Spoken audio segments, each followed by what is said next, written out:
नमस्कार दोस्तों। मेरे एक साथी ने कमेंट करके पूछा कि रेलवे में मिलने वाली छुट्टियों के बारे में थोड़ा बताएं। तो मैं एक वीडियो बना रहा हूं कि हमको रेलवे कर्मचारी को कौन कौन सी छुट्टियां मिलती है। दोस्तों, ये वीडियो आपकी प्रारंभिक जानकारी के लिए है और पूरा डिटेल जो है वो आप रेलवे की जो एस्टैब्लिशमेंट की बुक होती है उसके अनुसार आपको कार्रवाई करना होगा। लेकिन मैं जानकारी दे रहा हूँ, उसे भी आप ध्यान में रखें। और भी जो वीडियो है वो देखने के लिए आप चैनल पे जाकर प्लेलिस्ट में जाइए और प्लेलिस्ट में जाकर जो भी वीडियो देखना हो आप देखिए। और ऑडियो की जो खबरी ऐप है उस पे भी आप जाके अच्छे अच्छे ऑडियो सुनिए। उसका लिंक भी मैं इस वीडियो के डिस्क्रिप्शन में भेजूँगा। तो आइए बात करते हैं छुट्टियों के बारे में। सबसे पहली छुट्टी बात करते हैं एनएच। एनएच का मतलब है नेशनल हॉलीडे यानी कि राष्ट्रीय अवकाश।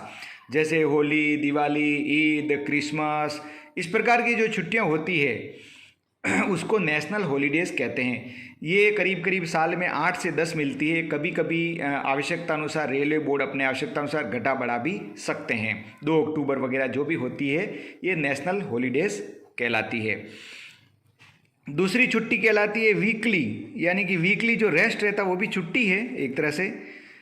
जैसे संडे की रहती है, अधिकतर लोगों जो ऑफिस में काम करते हैं संडे की रहती है, और जो शिफ्ट में काम करते हैं उसके अलग अलग वार की रहती है। यानी कि 6 दिन लगातार काम किया, 7वें दिन जो छुट्टी रहती है उसको वीकली हॉलीडे कहते हैं, वो भी एक छुट्टी ही है। तो ये अपने साल में करीब करीब 52 वीक होते हैं, तो 52 ये जो है वो मिल जाती है हमको। उसके बाद में आती है तीसरी छुट्टी CL, यानी कि कैजुअल लीव, इसको बोलते हैं आकस्मिक अवकाश। ये छुट्टी जो है हमको एक पूरे साल में 10 मिलती है, और जिनको रेस्ट्रिक्टेड हॉलीडेज भी मिलता है 2 RH जिसको बोलते हैं, उसको फिर 8 मिलती है। तो इस छुट्टी को आप कभी भी ले सकते हैं या घर से फ़ोन करके भी इस छुट्टी को लिया जा सकता है। ये इसलिए आकस्मिक बोलते हैं, कैजुअल।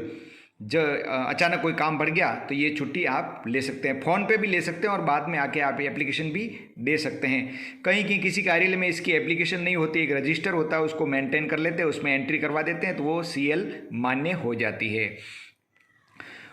जो हैंडीकेप्ड होते हैं लोग, जिसको रेलवे ने हैंडीकेप्ड घोषित किया हुआ है, उसको ये CL 14 मिलती है। बाकी लोगों को 10 मिलती है, हैंडीकेप्ड को 14 मिलती है।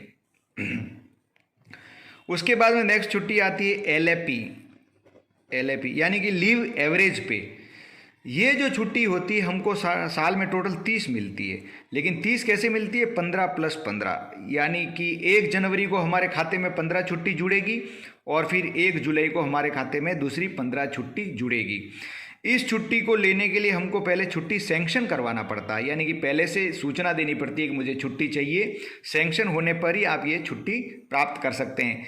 इस छुट्टी में एक खासियत ये है कि 300 छुट्टियां आपके खाते में जमा की जा सकती, इकट्ठी की जा सकती है। इकट्ठी करने का मतलब ये है कि जब आप रिटायरमेंट होंगे, अगर आपके पास में अधिकतम 300 है और कम तो कितनी भी हो, 10, 20, 50, 100 भी हो सकती है, तो जितनी छुट्टियां आपके खाते में जमा होगी उतनी छुट्टियों को आपको पैसा दिया जाएगा। जैसे 300 छुट्टियां हैं तो 300 छुट्टियां में एक एवरेज गिने तो 10 महीने, तो 10 महीने का पेमेंट आपको एक्स्ट्रा दिया जाएगा रिटायरमेंट के टाइम पे। और उस समय अगर 1 लाख रुपये आपका 1 महीने का पेमेंट है, वेतन है, तो 10 लाख रुपये आपको एक्स्ट्रा मिलेगा। इसलिए छुट्टियों को फालतू गंवाना नहीं चाहिए। और वैसे भी छुट्टियां तो बचा कर रखनी चाहिए, कभी भी अर्जेंट कोई भी काम आता है तो छुट्टियां काम आती है। 300 से ज़्यादा अगर आपने इकट्ठी छुट्टियां कर ली तो फिर वो लैप्स हो जाती है, उसका कुछ नहीं मिलता है। इसलिए छुट्टियों को मैनेज इस प्रकार करना चाहिए कि थोड़ी बची भी रहे और ज़्यादा होने पर आप उसको लेते भी रहें। इसमें एक खासियत और भी है, इसको आप एंकेश भी करवा सकते हैं। एंकेश का मतलब ये है कि आप इन छुट्टियों का चाहें तो पैसा ले सकते हैं, रोकड़ पैसा।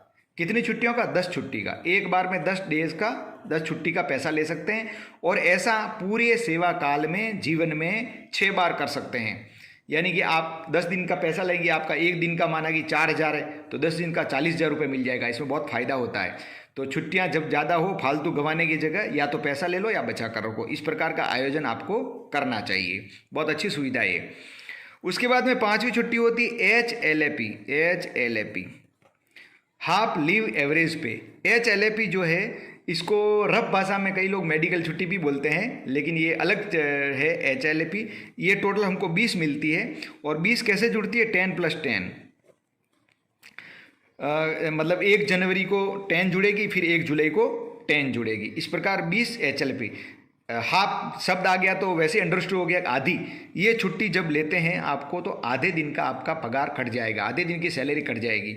जैसे आपने 10 दिन की छुट्टी ली है और तो 10 दिन का आधा ही पगार मिलेगा। इसलिए इस छुट्टी को अधिकतर लोग नहीं लेते हैं, इससे बचना चाहिए क्योंकि पेमेंट कौन खोना चाहेगा, नुकसान कौन करना चाहेगा, इसलिए ये नहीं लेते हैं। इस छुट्टी से बचते हैं। इस छुट्टी का कहाँ उपयोग करते हैं आगे आ रहा है, वो है कम्यूटेड लीव।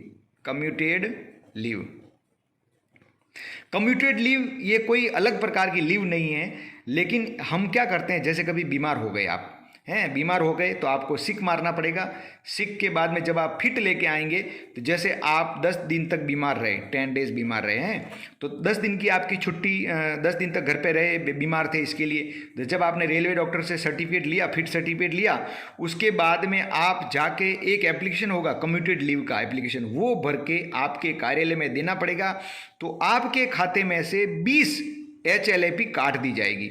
ये जो होती है HLAP पूरे सेवा काल में जितनी आप जमा करने कर सकते हो, इसका कोई रिटायरमेंट पे वैसा कुछ नहीं मिलता है ये। लेकिन आप बोलोगे जब पैसा नहीं मिलता जमा करके क्या करने का, अरे कभी भी आपका एक्सीडेंट हो गया, कभी भी आप भयंकर बीमार हो गए तो आपको छुट्टी की ज़रूरत पड़ेगी, नहीं तो आपका पगार 0 हो जाएगा। इसलिए छुट्टी को बचा के रखना चाहिए। जब आप बीमार हो जाते हैं तो फिर डबल HLP जो है आपके खाते में से माइनस कर दी जाएगी। इस प्रकार कम्यूटेड लीव जो है इसके साथ में एडजस्टमेंट होता है। नेक्स्ट होता है विदाउट पे लीव। यहां लिखता हूं विदाउट पे लीव।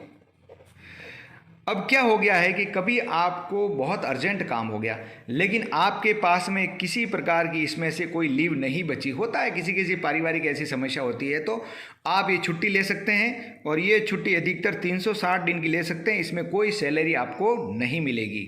लेकिन छुट्टी ले, आप बोलोगे सैलरी नहीं मिलेगी, छुट्टी क्यों लेना, फिर छुट्टी तो काम हो तो लेना पड़ेगा। आप बिना छुट्टी के घर पर रहेंगे तो आपको नौकरी से निकाल दिया जाएगा। नेक्स्ट आती है paternity leave. Paternity leave, paternity leave जो होती है वो पुरुष को मिलती है। आपके घर में किसी बच्चे का आगमन होता है तो 15 डेज की पैटर्निटी आपको दी जाती है, बच्चे की देखभाल के लिए, पत्नी की देखभाल के लिए। नेक्स्ट है maternity leave. Maternity leave, maternity leave जो है वो महिला कर्मचारी को दी जाती है जब वो बच्चे का आगमन होता है उनके घर पे। तो ये जो होती है 180 दिन की दी जाती है उनको। 2 बच्चों तक दी जाती है, एक बच्चे के लिए 180, दूसरे के लिए भी 180 दिन की, जब बच्चे का जन्म होता है तब दी जाती है। अगर किसी महिला का गर्भ गिर गया, जिसको बोलते हैं मिस डिलीवरी, तो उसको 45 दिन की छुट्टी दी जाती है। उसके बाद में CCL child care leave. Child care leave जो है वो टोटल 2 साल की दी जाती है, यानी कि 730 डेज, और 18 वर्ष की आयु तक के 2 बच्चों की देखभाल के लिए ये दी जाती है। अगर इसमें कोई आदमी है वो अकेला रहता है, जैसे कभी कभी होता है ना, वाइफ की डेथ हो गई, उसको बच्चों की देखभाल है, तो आदमी को भी ये दी जाती है। बहुत अच्छी सुविधा है। उसके बाद में होती है special disability leave. Disability leave, special disability leave क्या होती है, जैसे आप काम कर रहे हो और कोई आपका एक्सीडेंट ऐसा हो गया ड्यूटी पर जिससे आप डिसेबल हो गए, हाथ टूट गया, पाँव टूट गया, तो ये 24 महीने तक की छुट्टी आपको दी जाती है, डिसेबिलिटी लीव बोलते हैं। उसके बाद में एक होती है हॉस्पिटल लीव। हॉस्पिटल लीव, मैं राइटिंग थोड़ा रफ लिख रहा हूँ लेकिन आवाज़ से आप पहचान जाना, जिसको IOD भी बोलते हैं, IOD है ना। ये 120 दिन तक की दी जाती है। 120 दिन तक आपको पूरा पेमेंट मिलेगा, उसके बाद में आधा पेमेंट मिल जाएगा अगर और भी आप IOD में रहते हैं। उसके बाद में होती है एक इम्पोर्टेंट लीव, स्टडी लीव, यानी कि पढ़ने के लिए आप कोई ऐसी उच्च पढ़ाई करना चाहते हैं जिससे रेलवे को भविष्य में फ़ायदा होने वाला हो, जैसे आप एक डिप्लोमा होल्डर हैं और डिग्री करना चाहते हैं, तो ये जो होती है 24 महीने की स्टडी लीव मिलती है। ये इसके लिए आपको रेलवे से पहले परमिशन लेना पड़ता है, DRM ऑफिस से, बड़े अधिकारी से परमिशन लेके फिर ये होती है। और ये 12-12 महीने करके 2 साल तक की छुट्टी मिलती है। बहुत ही अच्छी सुविधा है। जो भी लोग आगे पढ़ाई करना चाहते हैं तो इस लीव को लेकर आप पढ़ाई कर सकते हैं। उसके बाद में लास्ट में होती है एक ट्रांसफ़र लीव। जब भी आपका ट्रांसफ़र रेलवे अकाउंट कहीं होता है, एक हेडक्वार्टर से दूसरे हेडक्वार्टर पे आपका रेलवे अकाउंट ट्रांसफ़र होता है, तो 10 दिन की आपको ट्रांसफ़र लीव भी मिलती है, जिसमें आप वहाँ जाके अपना रूम ले सकते हो, सामान को अच्छी तरह जमा सकते हो, इस तरह की ये छुट्टियों का जो जाल बिछा हुआ है, अपने को बहुत ही अच्छी फैसिलिटी मिलती है। इन छुट्टियों को लेकर आप सदुपयोग करें इनका, और व्यर्थ में छुट्टियों को न गंवाएं। और मेरी ये जानकारी आपको कैसी लगी कमेंट करके अवश्य बताएं। और विस्तृत जानकारी के लिए जो रेलवे की एस्टैब्लिशमेंट की बुक होती है उसमें जाके आप देख सकते हैं। मैंने थोड़ा सा ये एक हिंट दिया है, और भी ज़्यादा जानकारी के लिए वहाँ रेफर करें आप। धन्यवाद।